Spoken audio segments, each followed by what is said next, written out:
तो हेलो, आज मैं आपको बताने जा रहा हूँ कुछ इंजीनियरिंग कंपोनेंट्स के बारे में।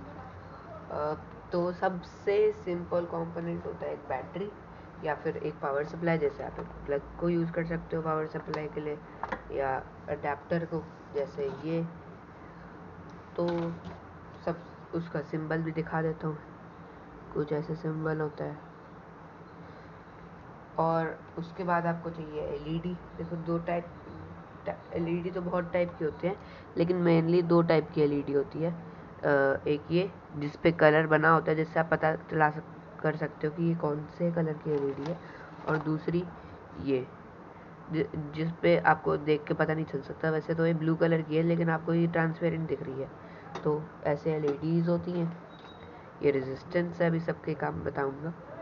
और ये स्पीकर, ये मोटर, ये बोर्ड, ये स्विचेस हैं, ये कैपेसिटर है, और एक वेरो बोर्ड भी आता है। इस पे आपको खुद से कनेक्शंस करने पड़ते हैं, उस पर बस कंपोनेंट सोल्डर करो और हो गया। और आप सोलर पैनल भी यूज़ कर सकते हो, जैसे ये सोलर सेल है और ये सोलर पैनल है। तो सबसे पहले थोड़े से सिंबल्स बता देता हूँ। और ये होता है स्विच, ये ओपन स्विच है, ये क्लोज स्विच है, और अब रेजिस्टेंस का ये होता है। और मोटर का ऐसा कोई सिंबल होता नहीं है। बाकी स्विच का, हाँ, स्विच का ये भी सिंबल हो सकता है, ये। और ये है क्लोज्ड स्विच और ये है ओपन स्विच। तो एलईडी का ये सिंबल होता है। एलईडी के भी बहुत सारे सिंबल होते हैं, तो डिपेंड करता है। अब आपको चाहिए होगी सोल्डरिंग आयरन। सोल्डरिंग आयरन आप कोई सी भी ले सकते हो, लेकिन उसके लिए आपको एक सोल्डरिंग स्टैंड भी चाहिए होगा। और सोल्डरिंग आयरन के साथ आपको चाहिए होगी सोल्डरिंग वायर, सोल्डरिंग फ्लक्स, और बस, और सोल्डरिंग स्टैंड जिस पे आप उसको रखोगे। क्योंकि जो सोल्डरिंग स्टैंड है, मान लो मैंने यहाँ पे रखा, यहाँ पे, तो ये पेपर को जला देगी, यहाँ पे पेपर को जला देगी। अगर आपके पास एक पत्थर वाला एरिया है जहाँ पे कोई पत्थर है, तो आप पत्थर पे कर सकते हो, लेकिन सोल्डरिंग स्टैंड ईजी कर देता है काम को। आपको एक ऐसा कुछ सोल्डरिंग स्टैंड चाहिए होगा। तो उसमें आप ये लगा सकते हो, ये कंपलसरी नहीं है। जैसे आप इसमें ये वेरो बोर्ड लगा के सोल्डरिंग कर लो, या फिर कोई एलईडी लगा लो, या रेजिस्टेंस लगा लो, ऐसे। तो आपको वो कैपेसिटर्स की ख़ास ज़रूरत नहीं होगी स्टार्टिंग में, लेकिन बाद में जब आप वो वेरो बोर्ड पे आप सर्किट्स बनाओगे, तब आपको कैपेसिटर की ज़रूरत पड़ सकती है। कैपेसिटर्स में मेनली सबसे पहले कैपेसिटर बताता हूँ, कैपेसिटर का क्या काम करता है। कैपेसिटर, मान लो ये बैटरी है, ये बैटरी से मैं एक कैपेसिटर जोड़ूँ, ये कैपेसिटर जोड़ा मैंने। अब इस कैपेसिटर में वो बैटरी का सारी वोल्टेज सोख लेगा। बैटरी मान लो 5 वोल्ट दे रही है, वो 5 वोल्ट सोख लेगा। 5 वोल्ट 1 एम्पियर दे रही है, वो सब कुछ सोख लेगा। और फिर जब आप उसको एलईडी से कनेक्ट करोगे, वो 1 सेकंड के लिए चाहे या थोड़ी 2-3 सेकंड के लिए 5 वोल्ट 2 एम्पियर दे सकता है। मतलब वो एम्पियर बढ़ा देता है जब आप उसको कनेक्ट करते हो बैटरी से। वो थोड़ी देर के लिए देता है बस। ये मोटर्स में यूज़ होता है एक क्विक स्टार्ट देने के लिए। जैसे मोटर्स में स्टार्टिंग में फ्रिक्शन लगती है, ऐसी है।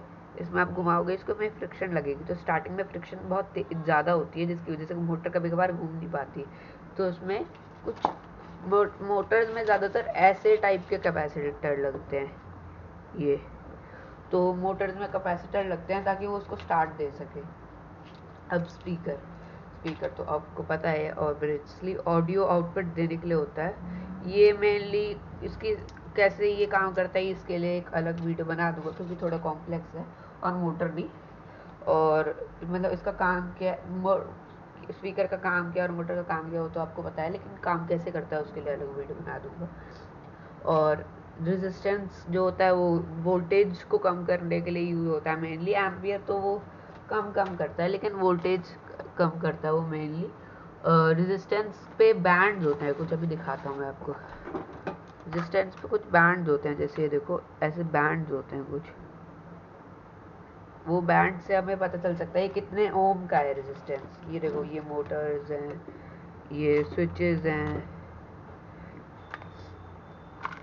एक डायोड भी होता है। डायोड का मैं आपको बाद में बताऊंगा, डायोड थोड़ा कॉम्प्लेक्स है, वो अभी आपको काम भी नहीं आएगा खास। तो ये सब चीज़ें होती हैं। आपको एक सिंपल सर्किट बना के दिखाता हूँ। सिंपल सर्किट में एक स्विच आता है, एक बैटरी आती है और एक एलईडी आती है मेनली, या फिर आप कोई ऑडियो आउटपुट वाला भी ले सकते हो, जैसे स्पीकर। आप स्पीकर में अगर बैटरी कनेक्ट करो तो पट पट पट पट आवाज़ आएगी, कुछ ऐसा सच आवाज़ आती नहीं है। ये सिंपल सर्किट मेनली ये ऐसा ऐसा वाला स्विच ही यूज़ होता है ज़्यादातर, तो ये वाला स्विच बहुत कम यूज़ होता है।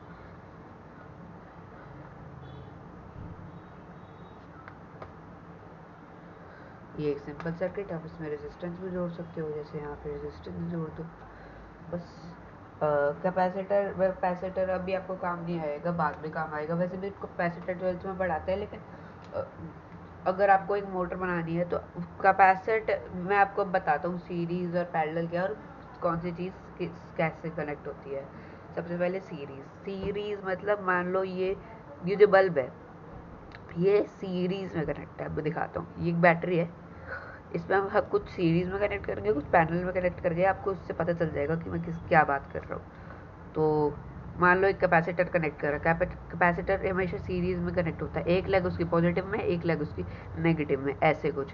अब हम एक स्विच कनेक्ट करते हैं जो हमेशा पैरेलल में कनेक्ट होता है, जैसे यहाँ से ऐसे स्विच कनेक्ट हुआ और यहाँ पे कोई बल्ब लगा दिया और ये स्विच खत्म। तो स्विच हमेशा पैरेलल में कनेक्ट होता है, समझे। यहाँ पे कुछ आया बीच में ना, तो ऐसे कनेक्ट होता है। अब जो कैपेसिटर है वो ऐसे कनेक्ट होएगा, ऐसे पॉजिटिव और नेगेटिव दोनों लग चाहिए। ये नेगेटिव नेगेटिव पे कनेक्ट हो गया, बाकी उसकी तार दूसरी तो जा रही है, लेकिन वो नेगेटिव नेगेटिव पे कनेक्ट हो गया या पॉजिटिव पॉजिटिव पे कनेक्ट हो गया। और जो कैपेसिटर होता है वो हमेशा मोटर पे सीरीज पे कनेक्ट होता है। यहाँ पे एक लेग ज्वाइन कर देते हैं और यहाँ पे एक लेग ज्वाइन कर देते हैं। ज़्यादातर लोग वेरो बोर्ड का यूज़ नहीं करते, क्योंकि वेरो बोर्ड देखो वो कंपोनेंट्स को आपस में ऐसे, जैसे ये दो एलईडी को ज्वाइन कर रहा हूँ, वो बस ऐसे सोल्डर कर देते हैं। लेकिन आप वेरो बोर्ड यूज़ कर सकते हो अगर आपको नीट वर्क चाहिए तो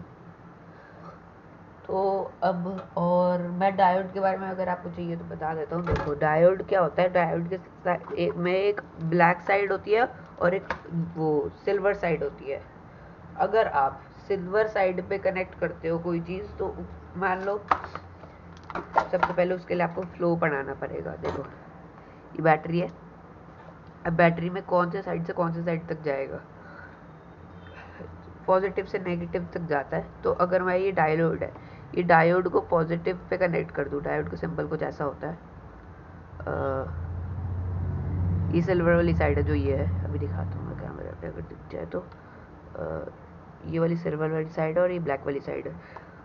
मान लो ये अब यहाँ से करंट फ्लो हो जाएगा आराम से, लेकिन अगर मैं डायोड को ऐसे कनेक्ट करता हूँ, देखो ऐसे, तो करंट फ्लो नहीं होएगा। इसका काम भी बताता हूँ मैं कैसे यूज़ होता है। अब ये यहाँ से करंट फ्लो नहीं कर पाएगा, मैं बताता हूँ इसका कैसे क्या काम होता है।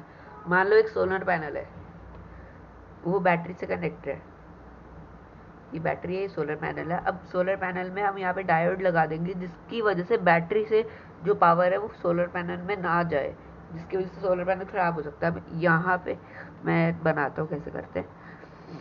अब यहाँ पे हम डालेंगे ये डायोड। अब यहाँ पे कनेक्ट करेंगे बैटरी, ये इसका पॉजिटिव टर्मिनल, ये इसका नेगेटिव टर्मिनल। यहाँ से जो करंट है वो सोलर पैनल में नहीं जा पाएगा, लेकिन सोलर पैनल का जो पॉजिटिव करंट है ये यहाँ पे आ जाएगा, लेकिन यहाँ से यहाँ नहीं जा पाएगा। तो डायोड इसलिए यूज़ होता है, ये बेसिक बेसिक चीज़ है। अगर आपको अब और किसी चीज़ के बारे में चाहिए तो आप वीडियो चाहिए तो आप उसको कमेंट में बता सकते हो। Thanks for watching.